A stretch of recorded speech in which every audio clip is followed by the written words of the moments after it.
ময়নাগুড়িতে বিজেপির প্রার্থী কে, এই নিয়েই শুরু হয়েছে জল্পনা। বিদায়ী বিধায়ক কৌশিক রায় নাকি ডালিম রায়? প্রচারে নেমেছেন দুজনেই। তাহলে কে বিজেপির আসল প্রার্থী? চরম জল্পনা বিজেপির অন্দরেই। কৌশিক দাবি করছেন তিনিই বিজেপির প্রার্থী। আগামী 4 এপ্রিল কেন্দ্রীয় নেতৃত্বের উপস্থিতিতে মনোনয়ন জমা করবেন তিনি।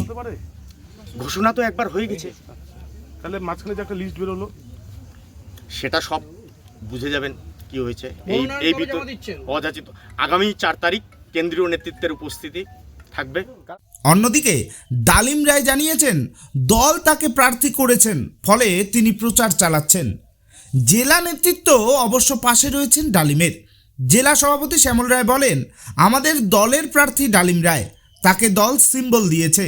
4 এপ্রিল ঐতিহাসিক মিছিল করে মনোনয়ন জমা করবেন ডালিম রায়। আগামী 4 এপ্রিল ময়নাগুড়ি বিধানসভার ভারতীয় জনতা পার্টির পদপ্রার্থী মাননীয় শ্রী ডালিম চন্দ্র রায়ের সমর্থনে এক বর্ণাঢ্য শোভাযাত্রার মাধ্যমে ভারতীয় জনতা পার্টির ময়নাগুড়ির সমস্ত স্তরের কার্যকর্তারা তার পবিত্র মনোনয়ন দাখিল করতে যাবেন।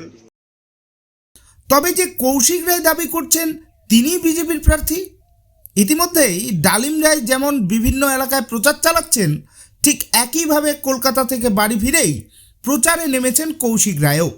তিনি সামাজিক মাধ্যমে প্রচার চালাচ্ছেন তিনিই বিজেপির মনোনীত প্রার্থী।